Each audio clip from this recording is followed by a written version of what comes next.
एक छोटे से गांव के किनारे, जहां मिट्टी के घर और कच्ची सड़कें थीं, वहां एक गरीब चरवाहा रहता था। उसका नाम सलीम था। सलीम के पास न जमीन थी, न कोई बड़ी जायदाद। उसकी कल दौलत सिर्फ चंद बकरियां थीं। वो रोज सुबह फजर से पहले उठता, बकरियों को चराता, उनका दूध दोहता और फिर गांव में जाकर दूध बेचता। उसी दूध से उसका चौल्हा जलता था, उसी से उसकी बूढ़ी माँ की दुआ आती थी और उसी से उसकी छोटी बेटी आयशा की पढ़ाई चलती थी। सुलेम अक्सर कहा करता था, रिज़्क कम हो सकता है मगर हलाल होना चाहिए। मुश्किल दिनों की शुरुआत एक दिन अचानक गांव में अफवाह फैल गई कि सुलेम की बकरियां गीदड़ वाली बकरियां हैं। लोग कहने लगे कि वो बकरियां जंगल में गीदड़ों के साथ घूमती हैं, उनका दूध पाक नहीं है। किसी ने ये नहीं सोचा कि ये बात सच है या झूठ। बस बात फैलती गई। अगले दिन जब सुलेम दूध लेकर बाजार पहुंचा तो किसी ने दूध नहीं खरीदा। हमें तुम्हारा दूध नहीं चाहिए, पता नहीं कैसा दूध है। हमने सुना है तुम्हारी बकरियां गैदड़ों के साथ फिरती हैं। सुलेम की आंखों में आंसू आ गए। वो जानता था कि उसकी बकरियां साफ सुथरी हैं, वो खुद उनका ख्याल रखता है।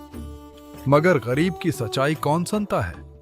भूख और बेबसी कई दिन गुजर गए। घर में आटा खत्म हो गया, माँ की दवा रख गई। आयशा ने एक दिन आहिस्ता से पूछा, अबू आज खाने में क्या है? सुलेम ने मुस्कुरा कर कहा, बेटा अल्लाह बड़ा मेहरबान है, कुछ ना कुछ हो जाएगा। मगर रात को वो चपके से रो रहा था। उसे अपनी बेबसी पर दुख था मगर ईमान पर नहीं। जंगल का राज एक रात वो बकरियों को देखने बाहर निकला।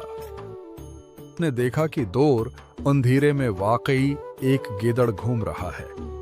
सुलेम ने गौर किया तो पता चला कि गीदड़ बकरियों पर हमला नहीं कर रहा, बल्कि इर्द-गिर्द घूमने वाले भेड़ियों को भगा रहा है।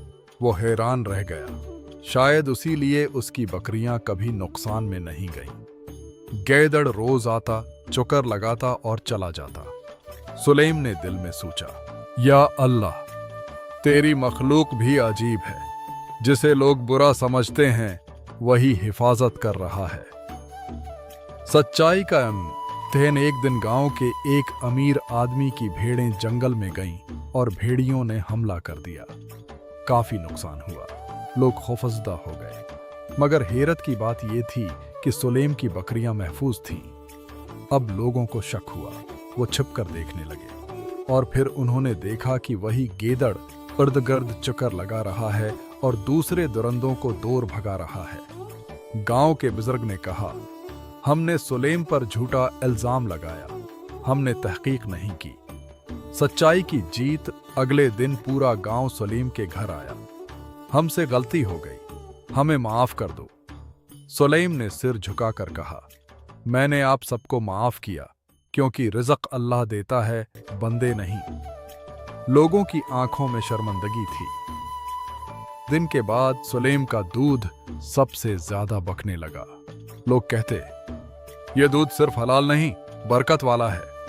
आखिरी पैगाम सुलेम अपनी बेटी से कहता, बेटा याद रखना, लोग बातें करेंगे, इल्जाम लगाएंगे, मगर अगर नीयत साफ हो तो अल्लाह खुद इज्जत देता है।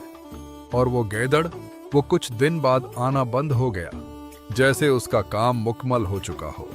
सुलेम अक्सर आसमान की तरफ देखकर मुस्कराता और कहता, या अल्लाह तेरा शुक्र है।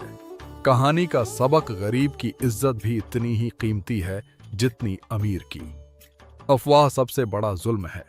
जिसे हम बुरा समझते हैं वो कभी कभी खैर का सबब होता है।